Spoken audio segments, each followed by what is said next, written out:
새벽 3시 남편은 조용히 코트를 걸치고 어둠 속으로 나갔다. 살짝 열린 방문 너머로 지켜보는 아내의 눈엔 이미 눈물이 맺혀 있다. 그 시간에 대체 어디를 가는 거야? 혼잣말조차 떨리는 목소리다. 평온했던 일상은 작은 균열을 시작으로 무너지고 있었다.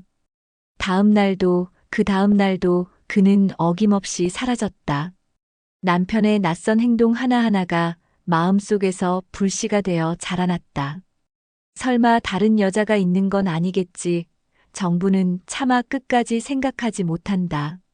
하지만 문틈 사이로 들려온 한마디에 심장이 얼어붙었다. 지금 구독과 좋아요 무료이니 꼭 눌러주시고 다음 장면을 함께 해주세요. 서울 외곽 낡은 단독주택 한 채가 가을 햇살을 받으며 조용히 서 있습니다. 빨간 벽돌로 지어진 2층 집은 세월의 흔적을 고스란히 담고 있었죠. 페인트가 벗겨진 대문, 녹슨 우편함, 그리고 마당 한가운데 자리 잡은 오래된 감나무 한 그루. 그 아래 평상에는 두 사람이 나란히 앉아 있습니다. 정분 65살. 흰머리가 반쯤 섞인 단발머리를 뒤로 넘기며 정부는 신문을 펼쳤습니다. 옆에 앉은 남편 기호는 70살. 주름진 얼굴이지만 여전히 단정한 인상입니다. 두 사람은 말없이 신문을 읽고 있었죠. 가끔 바람이 불 때마다 감나무 잎사귀가 바스락거렸습니다. 정분이 기호를 만난 건 60을 넘기고 나서였습니다. 그전까지 정분의 삶은 전쟁터나 다름없었죠. 23세 중매로 만난 첫 남편은 술만 마시면 소리를 지르곤 했습니다. 밤마다 집안은 고함과 울음소리로 가득했고 정부는 어린 자식 셋을 안고 방 한구석에서 떨어야 했습니다. 이 집안이 이 모양인 게 다 내 탓이야. 남편은 맨날 그런 말을 했습니다. 정부는 대꾸하지 않았습니다. 대꾸하면 주먹이 날아왔거든요. 그렇게 30년을 버텼습니다. 자식들을 먹이고 입히고 학교 보내는 게 유일한 삶의 목표였죠. 남편이 간경화로 세상을 떠난 건 정분이 55살 때였습니다. 장례식장엔 사람이 많았지만 정분의 눈에서 눈물은 나오지 않았습니다. 슬프지 않았던 건 아닙니다. 다만 눈물이 말라버렸을 뿐이죠. 자식들은 장례를 치르고 각자의 삶으로 돌아갔습니다. 큰아들은 부산에서 식당을 운영했고 둘째 딸은 미국으로 이민을 갔습니다. 막내 아들만 서울에 있었지만 한 달에 한 번 얼굴 보기도 어려웠죠. 정부는 혼자 남았습니다. 빈집은 너무 컸습니다. 밤이면 천장을 바라보며 생각했죠. 이렇게 살다가 죽는 건가? 아침에 눈을 떠도 마를 걸 사람이 없었고 저녁을 먹어도 혼자였습니다. 밥상에 반찬 하나만 올려놓고 먹는 게 익숙해졌습니다. 그러던 어느 날 동네 경로당에서 기호를 만났습니다.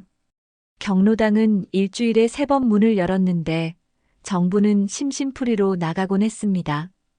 기호는 구석자리에 조용히 앉아 있었죠. 70살이라고 했지만 허리는 꼿꼿했고 옷차림도 깔끔했습니다. 여기 자리 비었나요? 정분이 물었을 때 기호는 고개를 끄덕였습니다. 말이 없는 사람이었습니다. 한두 시간 동안 앉아 있어도 먼저 말을 걸지 않았죠. 하지만 정분이 무거운 장바구니를 들고 있으면 기호는 말없이 다가와 들어주곤 했습니다. 집까지 들어다 드릴까요? 낮고 차분한 목소리였습니다. 정부는 처음엔 경계했습니다. 세상에 공짜는 없다고 배웠거든요. 하지만 기호는 정말 집까지 장바구니를 들어다 주고는 인사만 하고 돌아갔습니다. 아무것도 요구하지 않았죠. 그 일이 반복되면서 정부는 조금씩 마음을 열게 되었습니다. 기호는 매주 수요일마다 경로당에 나왔고 정분이 보이면 자연스레 옆자리에 앉았습니다. 두 사람은 말보다 침묵이 편한 사이가 되어갔습니다. 6개월쯤 지났을까요? 봄비가 내리던 어느 날 기호가 조심스럽게 입을 열었습니다. 혹시 저와 함께 남은 인생을 살아볼 생각 있으신가요? 정부는 깜짝 놀라 기호를 쳐다봤습니다. 기호의 얼굴은 붉게 달아올라 있었고 손은 미세하게 떨리고 있었습니다. 정부는 한참을 말없이 기호를 바라봤습니다. 제가 65입니다. 이 나이에 다시 결혼을 한다는 게 저도 이른입니다. 나이는 중요하지 않습니다. 기호의 목소리엔 진심이 담겨 있었습니다. 정부는 며칠을 고민했습니다. 자식들한테 전화를 걸었지만 모두 바쁘다며 알아서 하라고 했죠. 결국 정부는 기호에게 전화를 걸었습니다. 그럼 한번 해볼까요? 결혼식은 소박했습니다. 동사무소에서 혼인신고만 하고 두 사람은 정부네 집으로 들어왔습니다. 기호는 짐이 많지 않았습니다.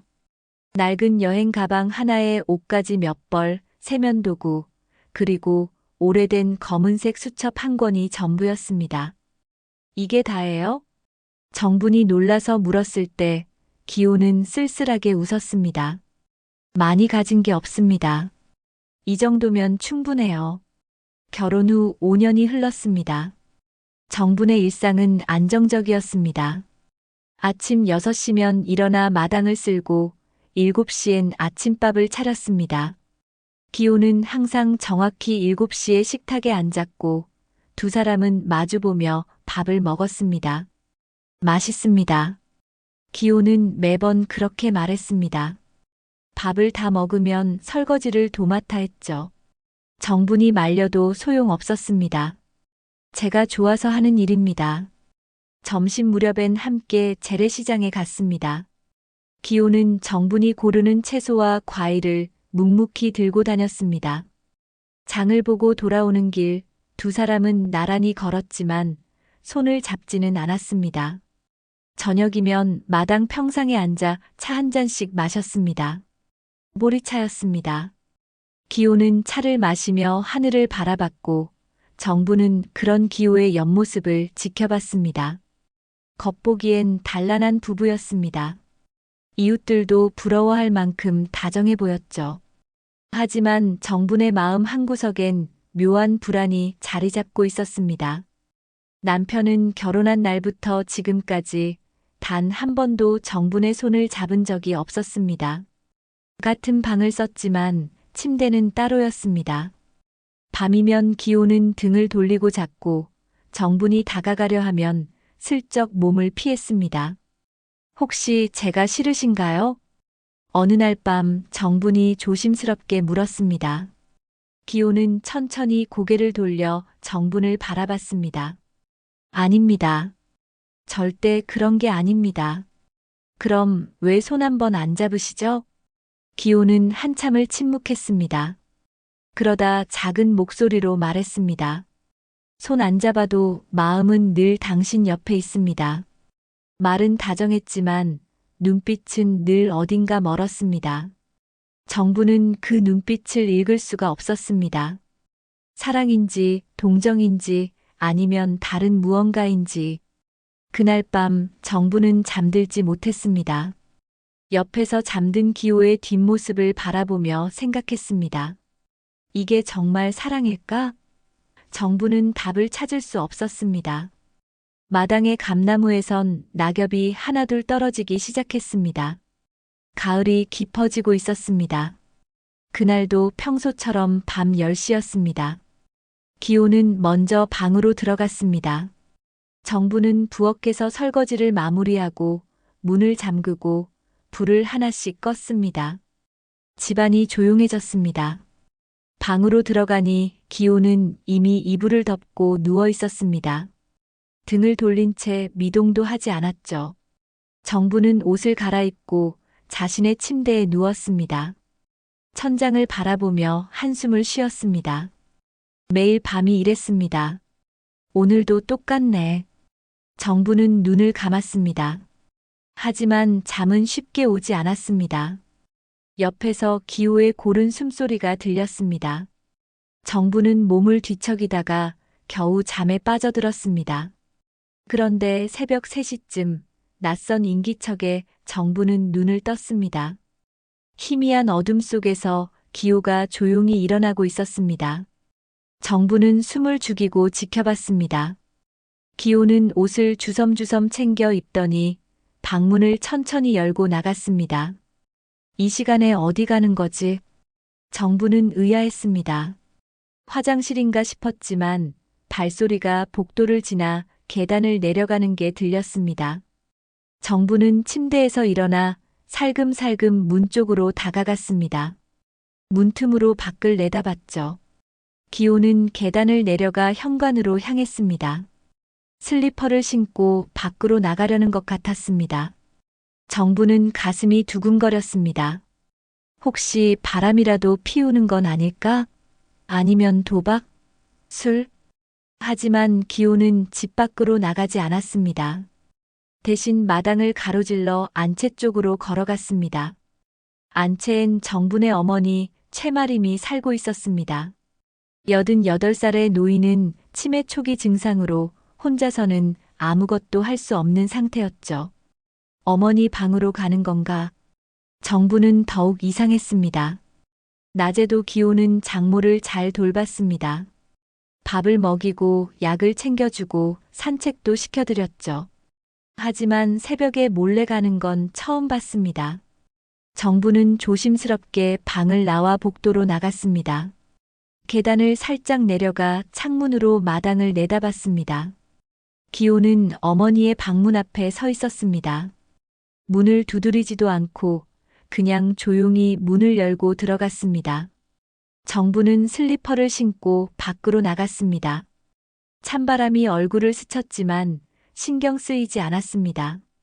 마당을 가로질러 어머니의 방 쪽으로 다가갔습니다. 방 안에서 희미한 불빛이 새어나왔습니다. 정부는 창문 아래 몸을 숨기고 귀를 기울였습니다. 안에서 기호의 목소리가 들렸습니다. 죄송합니다. 오늘도 왔습니다. 정부는 깜짝 놀랐습니다. 죄송하다고? 왜 장모에게 사과를 하는 거죠? 정부는 더 귀를 가까이 대고 들었습니다. 그때 어머니의 목소리가 들렸습니다.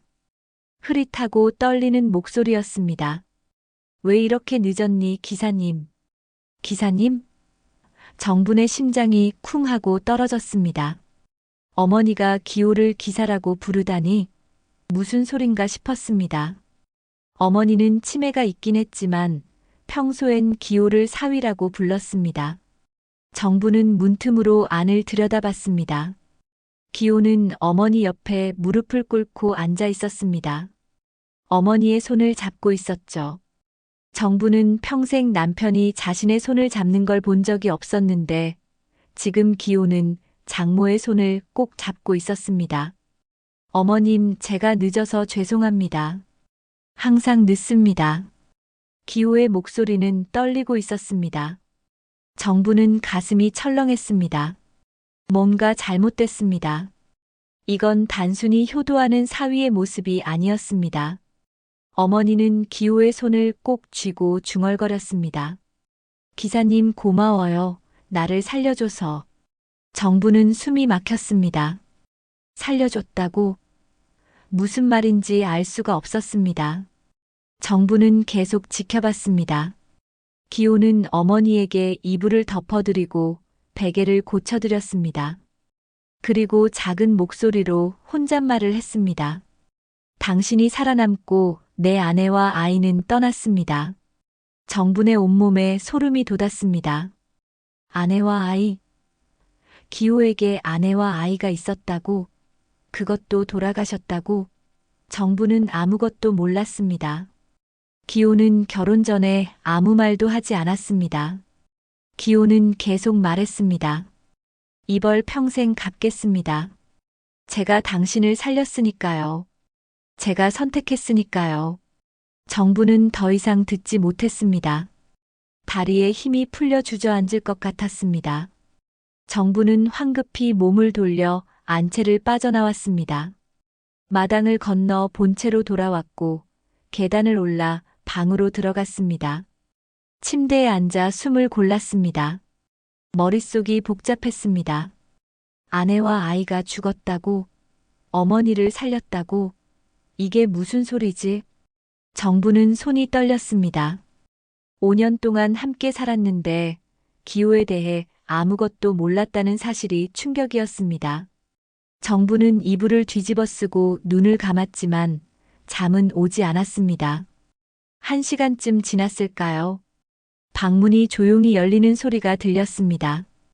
기호가 돌아온 겁니다. 정부는 자는 척했습니다. 기호는 조용히 침대에 누워 이불을 덮었습니다. 그리고 한숨을 길게 내쉬었습니다. 정부는 등을 돌린 채 눈을 뜨고 있었습니다. 천장의 그림자가 흔들렸습니다. 정분의 머릿속엔 수많은 질문이 떠올랐습니다. 남편은 누구지? 어머니와 무슨 관계지? 왜 사과를 하는 거지? 아내와 아이는 왜 죽었지? 정부는 답을 찾을 수 없었습니다. 하지만 한 가지는 확실했습니다. 기호에게 숨기고 있는 과거가 있다는 것.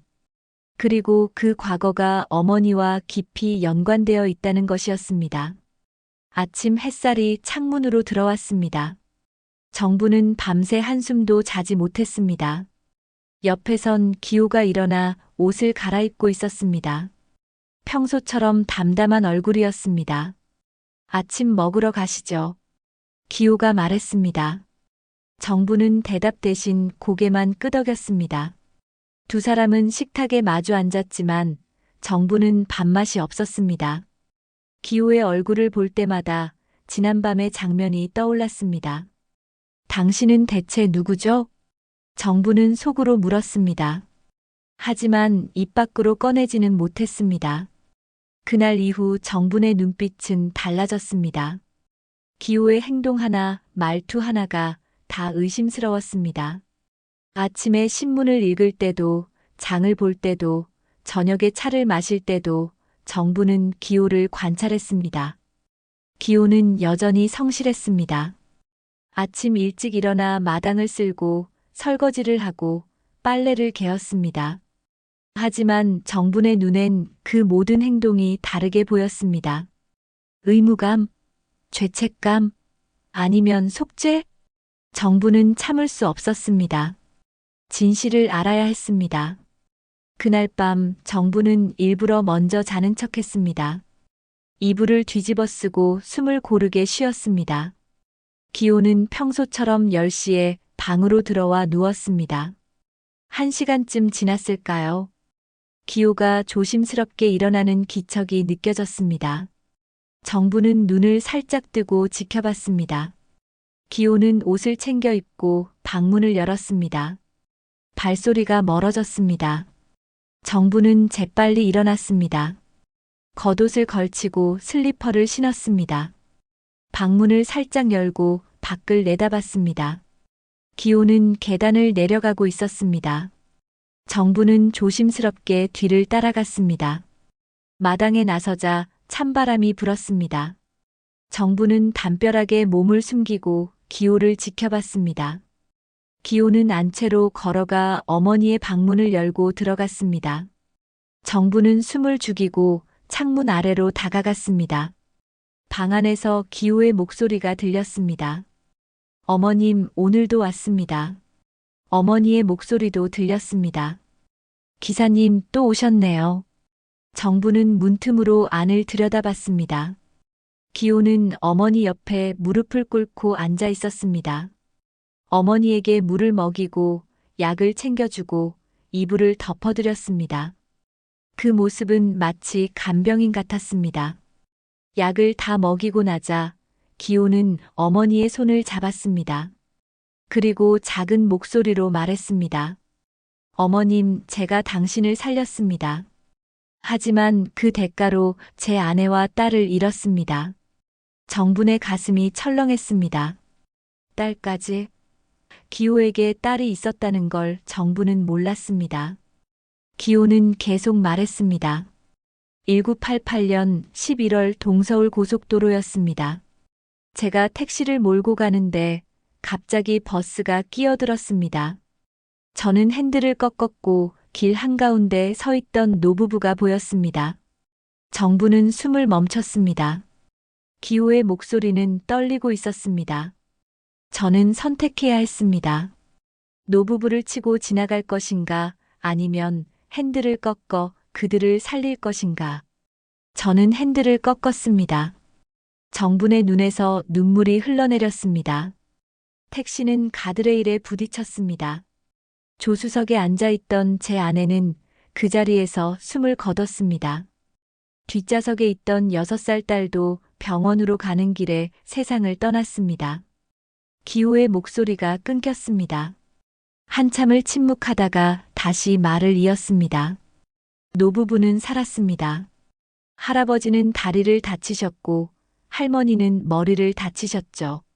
할아버지는 5년 후에 돌아가셨지만 할머니는 지금까지 살아계십니다. 바로 당신입니다. 정부는 온몸이 얼어붙었습니다. 어머니가 그 사고의 피해자였다니. 아니, 피해자라고 할 수 있을까요? 어머니는 살아남았지만 기호의 가족은 죽었습니다. 기호는 어머니의 손을 꼭 쥐고 말했습니다. 저는 당신을 원망하지 않습니다. 제가 선택한 겁니다. 저는 사람을 살리기로 선택했고 그 대가를 치른 겁니다. 어머니는 흐릿한 눈으로 기호를 바라봤습니다. 기사님 미안해요, 우리 때문에. 아닙니다. 당신 잘못이 아닙니다. 기호는 어머니를 눕혔습니다. 이불을 덮어드리고 머리를 쓰다듬어 주었습니다. 어머니는 천천히 눈을 감았습니다. 기호는 방 한구석에 놓인 의자에 앉았습니다. 그리고 주머니에서 낡은 사진 한 장을 꺼냈습니다. 정부는 눈을 크게 떴습니다. 흑백 사진이었습니다. 젊은 여자와 어린 여자아이가 웃고 있었습니다. 여보 수진아 미안해. 기호의 어깨가 떨렸습니다. 소리 없이 울고 있었습니다. 정부는 더 이상 지켜볼 수 없었습니다. 몸을 돌려 안채를 빠져나왔습니다. 본체로 돌아와 방에 들어갔습니다. 침대에 앉아 두 손으로 얼굴을 감쌌습니다. 눈물이 멈추지 않았습니다. 슬픔 때문인지 충격 때문인지 아니면 분노 때문인지 알 수 없었습니다. 그럼 우리 결혼은 뭐였지? 사랑이 아니라 속죄였던 거야? 날 사랑한 게 아니라 어머니 때문에 날 선택한 거야? 정분의 머릿속은 복잡했습니다. 기호가 왜 손을 잡지 않았는지, 왜 거리를 두었는지 이제 이해가 됐습니다. 기호는 자신을 벌하고 있었던 겁니다. 행복할 자격이 없다고 생각했던 거죠. 하지만 정부는 화가 났습니다. 왜 말하지 않았을까요? 왜 혼자 짊어졌을까요? 5년 동안 함께 살면서 단 한 번도 진실을 말하지 않았습니다. 1시간쯤 지났을까요? 방문이 열리는 소리가 들렸습니다. 기호가 돌아온 겁니다. 정부는 자는 척하지 않았습니다. 침대에 앉아 기호를 똑바로 쳐다봤습니다. 기호는 깜짝 놀라 멈춰 섰습니다. 안 주무셨습니까? 정부는 대답하지 않았습니다. 그저 차갑게 기호를 바라봤습니다. 기호는 뭔가 잘못됐다는 걸 직감했습니다. 혹시 뭔가 보셨습니까? 정부는 천천히 고개를 끄덕였습니다. 기호의 얼굴이 하얗게 질렸습니다. 다 봤습니다. 어머니 방에서 하신 말씀 다 들었습니다. 기호는 그 자리에 주저앉았습니다. 두 손으로 얼굴을 감쌌습니다. 미안합니다. 말할 용기가 없었습니다. 정부는 눈물을 닦았습니다. 그리고 떨리는 목소리로 물었습니다.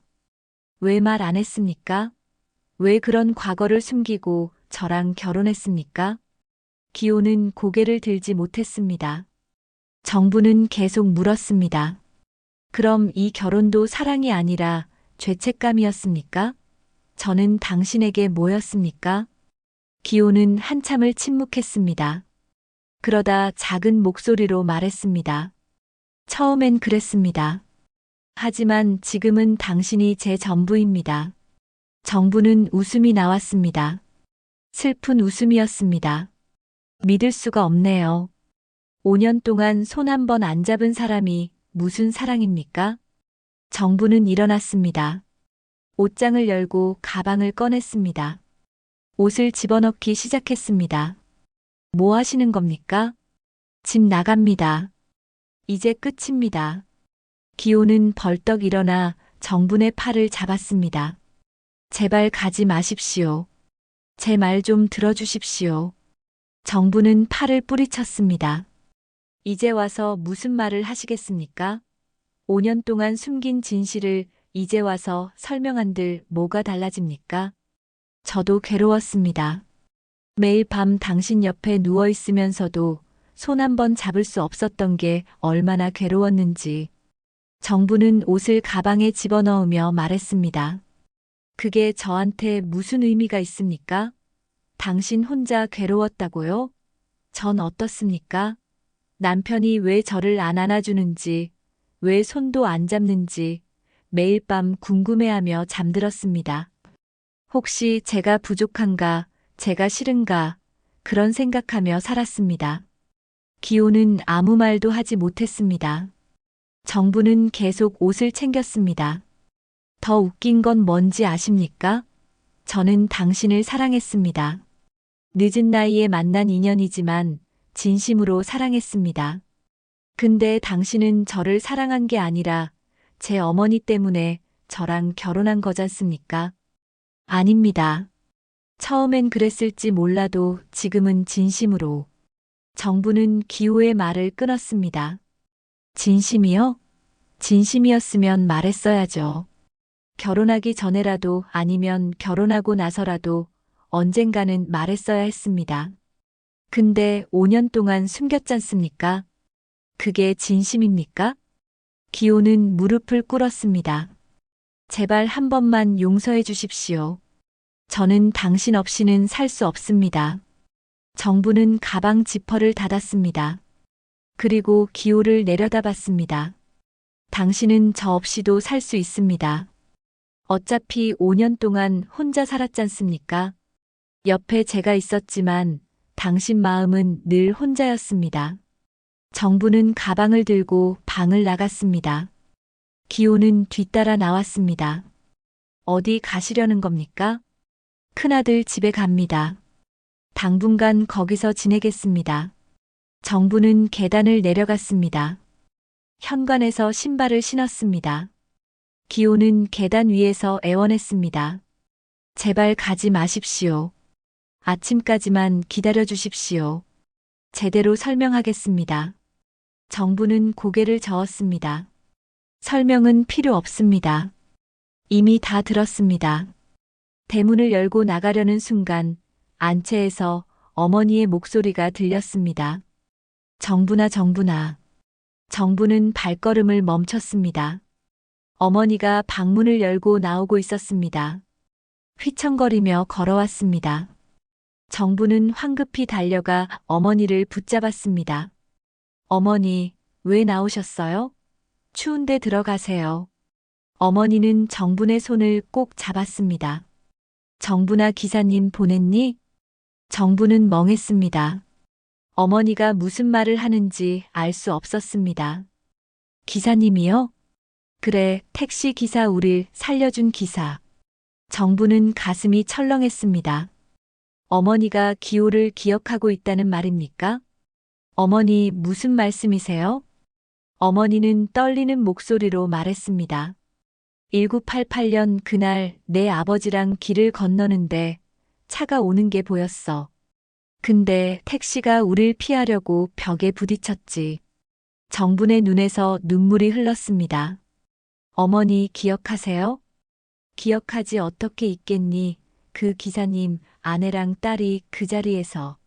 어머니도 울고 있었습니다. 난 평생 미안했어. 우리 때문에 그 어린 딸이. 정부는 어머니를 껴안았습니다. 두 사람은 한참을 울었습니다. 기호는 멀리서 그 모습을 지켜봤습니다. 한참 뒤 어머니가 말했습니다.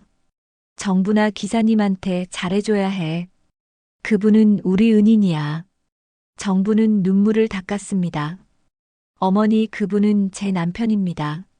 어머니는 놀란 눈으로 정분을 봤습니다. 남편? 기사님이 내 남편이라고?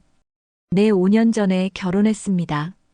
어머니는 한참을 멍하니 있다가 천천히 고개를 끄덕였습니다. 그랬구나. 그래서 매일 밤 날 돌봐줬구나. 정부는 어머니를 방으로 모셨습니다. 이불을 덮어드리고 물을 한 잔 따라드렸습니다. 어머니는 정분의 손을 잡았습니다. 정분아, 기사님을 보내지 마. 그분은 좋은 사람이야. 우릴 살리려고 자기 가족을 잃은 사람이야. 정부는 대답하지 못했습니다. 어머니는 계속 말했습니다. 그분은 평생 그 짐을 지고 살았어. 이제 그만 내려놓게 해줘. 내가 도와줘야 해. 어머니, 그분도 행복할 자격이 있어. 그분도 사랑받을 자격이 있단다. 정부는 눈물을 흘렸습니다. 어머니의 말이 가슴에 박혔습니다. 어머니를 재운 뒤 정부는 방을 나왔습니다. 마당에 기호가 서 있었습니다. 찬바람에 옷깃을 여미고 있었죠. 정부는 천천히 다가갔습니다. 어머니가 다 기억하고 계셨습니다. 기호는 고개를 끄덕였습니다. 알고 있었습니다. 치매가 있어도 그날만큼은 또렷이 기억하시더군요. 왜 말 안 하셨습니까? 어떻게 말합니까? 당신 어머니를 살리고 제 가족을 잃었다고, 그래서 당신과 결혼했다고, 그게 말이 됩니까? 정부는 한숨을 쉬었습니다. 말이 안 되는 게 아니라 당신이 말할 용기가 없었던 겁니다. 기호는 고개를 숙였습니다. 맞습니다. 전 겁쟁이입니다. 말하면 당신이 떠날까봐 두려웠습니다. 정부는 가방을 내려놓았습니다. 오늘은 안 갑니다. 어머니 때문에 못 갑니다. 기호는 고개를 들었습니다. 내일은요? 정부는 대답하지 않았습니다. 그냥 본체로 걸어갔습니다. 기호는 그 뒷모습을 바라봤습니다. 방으로 돌아온 정부는 침대에 앉았습니다. 창밖으론 기호가 여전히 마당에 서 있었습니다. 정부는 커튼을 쳐버렸습니다. 그날 밤 두 사람은 같은 방에서 잤지만 마음은 천리 밖에 있었습니다. 일주일이 지났습니다. 정분과 기호는 같은 집에 살았지만 대화는 끊겼습니다. 아침에 일어나도 인사만 했고 밥을 먹을 때도 침묵뿐이었습니다. 기호는 여전히 설거지를 하고 빨래를 했지만 정부는 고맙다는 말조차 하지 않았습니다. 밤마다 기호는 여전히 어머니 방으로 갔습니다. 정부는 더 이상 뒤를 밟지 않았습니다. 알 건 다 알았으니까요. 대신 혼자 방에 앉아 생각했습니다. 이 결혼을 계속해야 하나? 아니면 끝내야 하나? 정부는 답을 내릴 수가 없었습니다. 화가 나면서도 한편으론 기호가 불쌍했습니다. 37년 동안 그 죄책감을 안고 살았다는 게 얼마나 고통스러웠을까요? 어느 날 오후 정부는 기호의 방을 뒤졌습니다. 진실을 더 알고 싶었습니다. 옷장을 열고 서랍을 열고 침대 밑을 뒤졌습니다. 그러다 낡은 종이 상자를 발견했습니다. 상자를 열자 오래된 신문 기사가 나왔습니다. 누렇게 바랜 신문이었습니다. 정부는 손이 떨렸습니다.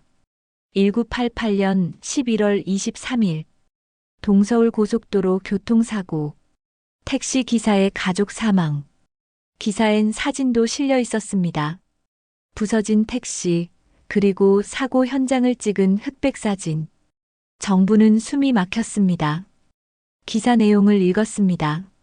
택시기사 김기호 씨는 버스를 피하려다 길 한가운데 서 있던 노부부를 발견했다. 김 씨는 노부부를 살리기 위해 급하게 핸들을 꺾었고 택시는 가드레일에 충돌했다.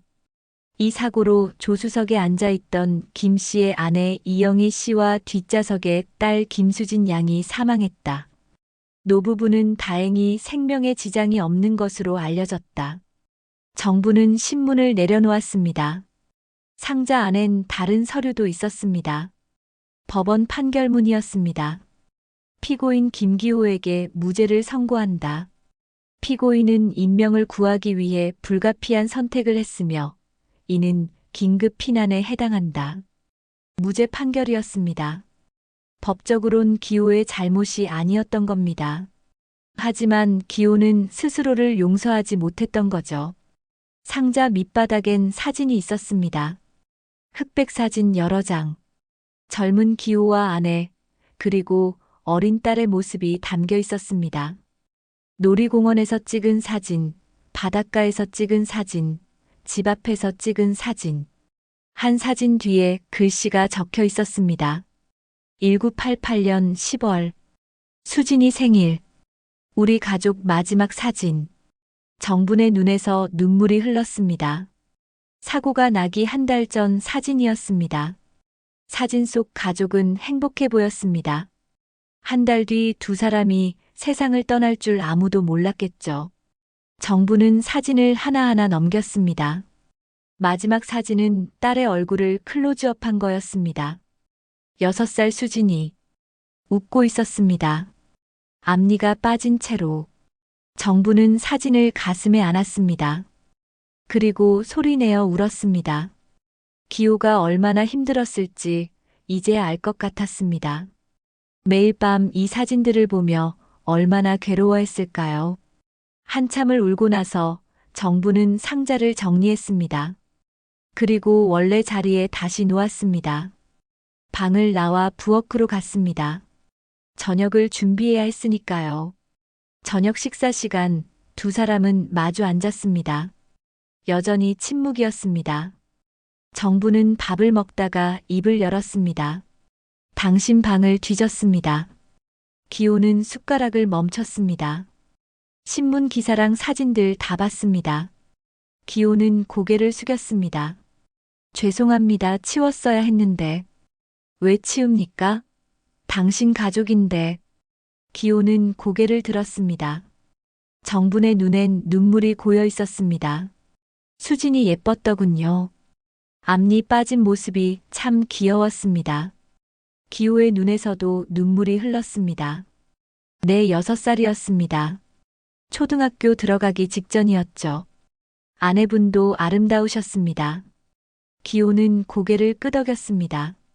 영희는 좋은 사람이었습니다. 저보다 훨씬 좋은 사람이었죠. 정부는 숟가락을 내려놓았습니다. 당신이 왜 손을 안 잡았는지 이제 알 것 같습니다. 다른 여자 손을 잡는 게 아내분한테 미안했던 거죠? 기호는 대답하지 못했습니다. 정부는 계속 말했습니다. 당신이 왜 저와 거리를 뒀는지도 알겠습니다. 행복해지는 게 두려웠던 거죠? 가족을 잃었는데 혼자 행복할 수 없었던 거죠? 기호는 얼굴을 손으로 가렸습니다. 맞습니다. 전 행복할 자격이 없다고 생각했습니다. 제 선택으로 가족이 죽었는데 어떻게 다시 행복할 수 있겠습니까? 그래서 저랑 결혼한 겁니까? 속죄하려고. 기호는 한참을 침묵했습니다. 그러다 천천히 말했습니다. 처음엔 그랬습니다. 당신 어머니를 돌보는 게 제 의무라고 생각했습니다. 당신과 결혼하면 평생 어머니를 돌볼 수 있을 거라 생각했죠. 정부는 가슴이 아팠습니다. 하지만 당신과 살면서 변했습니다. 기호는 정분을 똑바로 봤습니다. 당신은 제게 평화를 줬습니다. 당신과 함께 있으면 죄책감이 조금씩 사라지는 것 같았습니다. 당신 옆에 있으면 제가 용서받을 수 있을 것 같았습니다. 그게 사랑입니까? 모르겠습니다. 하지만 한 가지는 확실합니다. 당신 없이는 살 수 없다는 것. 정부는 눈물을 닦았습니다. 전 사랑받고 싶었습니다. 죄책감이나 의무감이 아니라 진짜 사랑받고 싶었습니다. 죄송합니다. 제가 부족했습니다. 정부는 자리에서 일어났습니다. 생각할 시간이 필요합니다. 당분간 따로 지내겠습니다. 정부는 방으로 들어갔습니다. 그날 밤부터 정부는 2층 작은 방에서 잤습니다. 기호는 혼자 큰 방에 남았습니다. 며칠이 지났습니다. 두 사람은 점점 더 멀어졌습니다. 식사도 따로 했고 외출도 따로 했습니다. 집안은 냉랭했습니다. 어느 날 아침 정부는 큰아들에게 전화를 걸었습니다. 엄마 목소리가 왜 그래요? 아들아, 엄마 거기 가도 되겠니? 무슨 일 있어요? 이혼하려고. 전화기 너머로 침묵이 흘렀습니다. 큰아들은 다음 날 집으로 찾아왔습니다. 40이 넘은 아들은 현관에 들어서자마자 정분을 껴안았습니다. 엄마, 무슨 일이에요? 이혼은 왜요? 정부는 눈물을 참으며 말했습니다. 엄마가 잘못 선택한 것 같구나. 거실에 앉아 정부는 모든 걸 설명했습니다. 기호의 과거, 교통사고, 그리고 숨겨진 진실까지. 아들은 믿을 수 없다는 표정으로 들었습니다. 그러니까 외할머니를 살리고 자기 가족을 잃은 사람이 우리 새아버지였다고요? 그래, 엄마는 한 번도 몰랐어. 5년 동안. 아들은 한숨을 쉬었습니다. 그럼 새아버지가 엄마랑 결혼한 건 사랑 때문이 아니었단 말이에요? 처음엔 그랬던 것 같아. 죄책감 때문에 외할머니를 돌보려고. 아들은 잠시 생각하다 물었습니다. 그럼 지금은요? 지금도 그런가요? 정부는 대답하지 못했습니다. 아들은 어머니의 손을 잡았습니다. 엄마, 제가 봐도 새아버지는 엄마를 진심으로 대하시던데요. 명절 때마다 오면 엄마 챙기시고 외할머니도 정성껏 돌보시잖아요. 그게 사랑인지 의무인지 엄마는 모르겠어. 바로 그때 방에서 나온 기호가 거실로 들어왔습니다. 아들을 보고 놀란 표정이었습니다. 언제 왔니? 아들은 일어나 기호를 마주봤습니다. 새아버지 어머니한테 들었습니다. 기호는 고개를 숙였습니다. 미안하다 숨겨서. 아들은 한참을 기호를 바라봤습니다. 그러다 조심스럽게 물었습니다. 새아버지, 우리 어머니를 사랑하십니까? 기호는 고개를 들었습니다. 사랑하지. 진심으로. 처음부터요? 기호는 솔직하게 대답했습니다. 아니, 처음엔 속죄하는 마음이었지. 하지만 지금은 다르다. 아들은 다시 물었습니다. 뭐가 다릅니까? 이젠 당신 없이는 살 수 없소. 당신이 웃으면 나도 기쁘고 당신이 슬프면 나도 괴롭소. 이게 사랑이 아니면 뭐겠소. 아들은 정분을 돌아봤습니다. 엄마, 들었죠? 정부는 눈물을 닦았습니다. 아들은 두 사람 사이에 앉아 말했습니다. 저는 엄마 편입니다. 엄마가 이혼하고 싶으시면 도와드릴게요. 근데 한 가지만 물어보고 싶습니다. 정부는 아들을 봤습니다. 엄마는 새아버지를 사랑하세요? 정부는 대답하지 못했습니다. 아들은 계속 물었습니다. 새아버지와 헤어지면 행복하실 것 같으세요? 정부는 여전히 침묵했습니다. 아들은 한숨을 쉬었습니다. 엄마 사람은 누구나 과거가 있어요. 새아버지도 마찬가지고요. 중요한 건 과거가 아니라 지금 아닐까요? 정부는 고개를 저었습니다. 그 과거가 너무 무거워. 엄마는 감당할 수 없어. 바로 그때 밖에서 비명소리가 들렸습니다. 세 사람은 깜짝 놀라 밖으로 뛰쳐나갔습니다. 안채에서 소리가 들려왔습니다. 어머니. 정분이 소리쳤습니다. 어머니의 방으로 달려갔습니다. 어머니가 바닥에 쓰러져 있었습니다. 어머니, 정신 차리세요. 기호가 재빨리 어머니를 안았습니다. 맥박을 확인하고 호흡을 확인했습니다. 구급차 불러야 합니다. 아들이 전화기를 꺼내 119에 전화했습니다. 구급차는 15분 만에 도착했습니다. 어머니는 들것에 실려 병원으로 옮겨졌습니다. 응급실 앞 대기실. 세 사람은 말없이 앉아 있었습니다. 1시간쯤 지났을까요? 의사가 나왔습니다. 보호자 되시는 분? 정분이 일어났습니다. 제가 딸입니다. 환자분이 뇌졸중입니다. 다행히 빨리 오셔서 큰 문제는 없습니다. 하지만 고령이시라 상태가 좋지 않습니다. 정부는 다리에 힘이 풀렸습니다. 아들이 어머니를 부축했습니다. 어머니를 만날 수 있습니까? 지금은 중환자실에 계십니다. 내일 아침에 일반 병실로 옮길 예정입니다. 의사는 차트를 확인하며 말했습니다. 환자분이 의식을 회복했을 때 계속 한 분을 찾으셨습니다. 누구요? 기사님이라고 하셨습니다. 기호라는 분을 찾으시더군요. 정부는 기호를 돌아봤습니다. 기호는 창밖을 바라보고 있었습니다. 다음 날 아침 어머니는 일반 병실로 옮겨졌습니다. 정분과 기호 그리고 아들이 병실로 들어갔습니다. 어머니는 침대에 누워 산소 마스크를 쓰고 있었습니다. 어머니, 정분이 손을 잡았습니다. 어머니는 천천히 눈을 떴습니다. 정분을 보고 희미하게 웃었습니다. 정분아. 네, 어머니. 괜찮으세요? 어머니는 고개를 돌려 기호를 봤습니다. 기사님 왔구나. 기호는 침대 옆으로 다가갔습니다. 네, 어머니. 왔습니다. 어머니는 기호의 손을 잡았습니다. 기사님 고마웠어. 평생 날 돌봐줘서. 기호는 눈물을 흘렸습니다. 제가 해야 할 일이었습니다. 어머니는 정분을 받습니다. 정분아 기사님한테 잘해줘.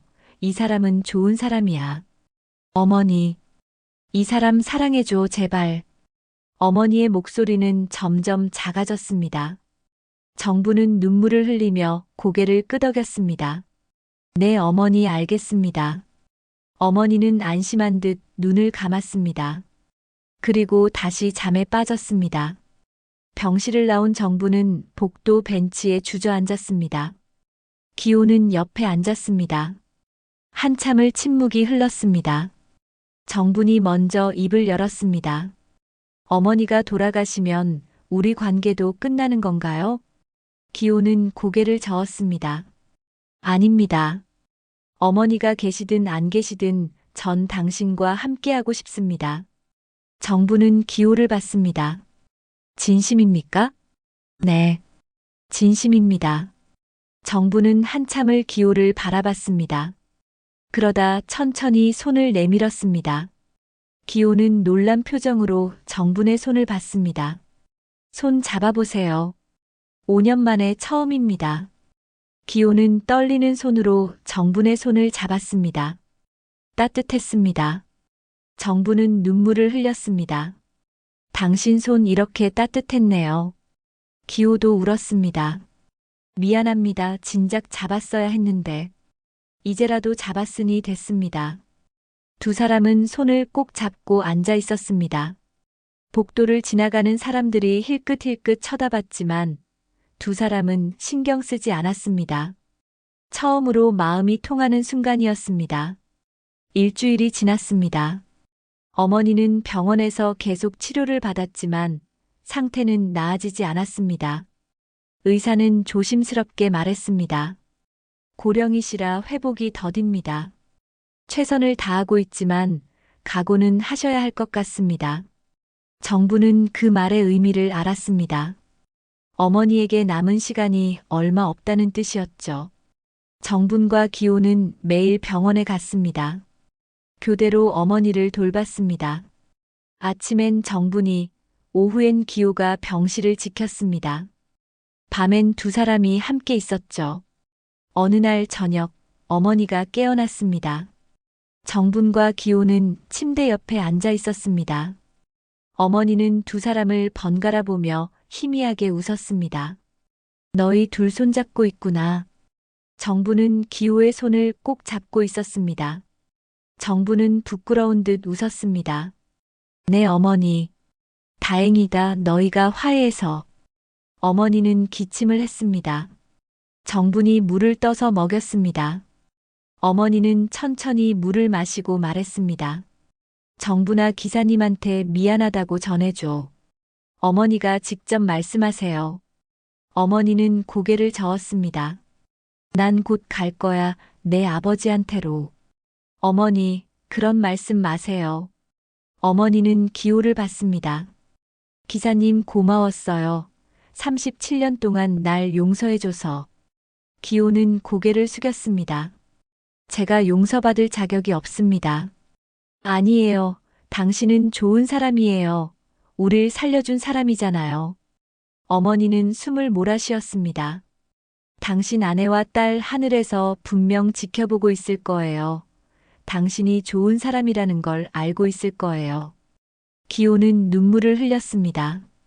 어머니는 계속 말했습니다. 이제 그만 자책하세요. 이제 행복해도 돼요. 어머니, 내 딸을 부탁합니다. 사랑해주세요. 진심으로. 기호는 고개를 끄덕였습니다. 약속합니다. 평생 사랑하겠습니다. 어머니는 만족스러운 표정으로 눈을 감았습니다. 그리고 다시 잠에 빠졌습니다. 사흘 뒤 어머니는 평안히 세상을 떠났습니다. 새벽 5시였습니다.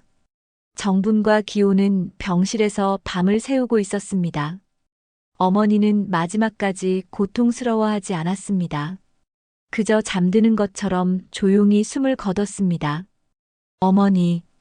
정분은 어머니의 손을 잡고 울었습니다. 기호는 정분을 안았습니다. 두 사람은 한참을 울었습니다. 장례식은 3일장으로 치렀습니다. 친척들과 이웃들이 조문을 왔습니다. 정분의 자식들도 모두 모였습니다. 기호는 상주처럼 문상객을 맞았습니다. 장례식장에서 정분의 둘째 딸이 물었습니다. 엄마, 새아버지 괜찮으세요? 외할머니 돌아가셨는데 너무 슬퍼 보여요. 응, 새아버지는 외할머니한테 특별한 마음이 있으셨어. 어떤 마음이요? 정부는 잠시 망설이다 대답했습니다. 미안한 마음 그리고 고마운 마음. 딸은 고개를 갸우뚱했지만 더 묻지 않았습니다. 장례를 치르고 집으로 돌아왔습니다. 안채는 텅 비어 있었습니다. 어머니의 방에는 어머니의 냄새만 남아 있었습니다. 정부는 방 안을 돌아보며 눈물을 흘렸습니다. 기호는 마당에 홀로 서 있었습니다. 정부는 밖으로 나가 기호 옆에 섰습니다. 괜찮으세요? 기호는 고개를 끄덕였습니다. 네, 괜찮습니다. 거짓말 마세요. 울고 계시잖아요. 기호는 눈물을 닦았습니다. 37년 동안 제 삶의 이유였습니다. 어머니를 돌보는 게 제가 살아야 하는 이유였죠. 정부는 기호의 손을 잡았습니다. 이젠 저를 위해 사세요. 저도 당신을 위해 살겠습니다. 기호는 정분을 돌아봤습니다. 정말 괜찮으십니까? 저 같은 사람하고 계속 사시겠습니까? 정부는 웃었습니다. 당신 같은 사람이요? 당신은 좋은 사람입니다. 남을 위해 자기 가족을 희생한 사람 37년 동안 죄책감을 안고 산 사람, 그런 사람이 나쁜 사람일 리 없습니다. 기호는 눈물을 흘렸습니다. 저는 행복할 자격이 없습니다. 정부는 기호의 얼굴을 두 손으로 감쌌습니다. 자격 같은 건 없습니다. 우린 그냥 살면 됩니다. 남은 인생을 함께 살면 됩니다. 기호는 정분을 껴안았습니다. 두 사람은 한참을 그렇게 서 있었습니다. 마당의 감나무에서 바람이 불었습니다. 그날 밤 두 사람은 함께 방에 들어갔습니다. 정부는 기호의 손을 잡고 침대에 앉았습니다. 오늘부터 한 침대에서 자요. 기호는 놀란 표정으로 정분을 봤습니다. 저는 아직 준비가. 정부는 기호의 말을 막았습니다. 준비 같은 건 필요 없습니다. 우린 부부잖아요. 기호는 한참을 망설이다 고개를 끄덕였습니다. 두 사람은 나란히 누웠습니다. 정부는 기호의 손을 잡았습니다. 당신 아내와 딸 화내지 않을 거예요. 당신이 행복해하는 걸 원할 겁니다. 그럴까요? 네. 분명 그럴 겁니다. 기호는 천장을 바라보며 말했습니다. 영희야, 수진아, 미안해. 아빠가 이제 조금 행복해도 되겠니? 정부는 기호를 안았습니다. 이제 그만 미안해하세요. 이제는 저를 보세요. 기호는 정분을 돌아봤습니다. 정분의 눈엔 사랑이 담겨 있었습니다. 기호는 처음으로 정분의 이마에 입을 맞췄습니다. 사랑합니다. 저도 사랑합니다. 두 사람은 처음으로 진심으로 마주했습니다. 37년의 죄책감, 5년의 침묵, 그 모든 것이 녹아내렸습니다. 밖에선 가을비가 내리기 시작했습니다. 빗소리가 창문을 두드렸습니다. 하지만 방 안은 따뜻했습니다. 다음 날 아침 두 사람은 함께 일어났습니다. 기호는 정분의 손을 잡고 마당으로 나갔습니다. 오늘부터 매일 손잡고 걸을까요? 정분은 웃었습니다. 좋습니다. 매일 손잡고 걸어요. 두 사람은 마당을 천천히 걸었습니다. 감나무 아래 평상에 앉아 하늘을 바라봤습니다. 구름이 천천히 흘러갔습니다. 이제 뭐 하고 살까요? 정분이 물었습니다. 기호는 정분의 손을 꼭 잡으며 말했습니다. 그냥 이렇게 살면 됩니다. 당신하고 손잡고 걷고 밥 먹고 차 마시고 그렇게 살면 됩니다. 정부는 기호의 어깨에 머리를 기댔습니다. 그것만으로 충분할까요? 충분합니다. 그것만으로도 행복합니다. 두 사람은 평상에 나란히 앉아 있었습니다. 햇살이 따뜻했습니다. 정부는 눈을 감았습니다. 어머니, 이제 편히 쉬세요. 저는 괜찮습니다. 저는 이제 행복합니다. 1년이 흘렀습니다. 계절은 다시 가을이었습니다. 마당의 감나무엔 주황색감이 주렁주렁 열렸습니다. 정분과 기호는 작은 시골 마을로 이사를 했습니다. 서울 외곽의 오래된 집을 정리하고 바다가 보이는 작은 마을에 자리를 잡았죠. 새 집은 아담했습니다. 마당엔 꽃이 가득했고 뒤편으론 작은 텃밭이 있었습니다. 여기 공기 정말 좋네요.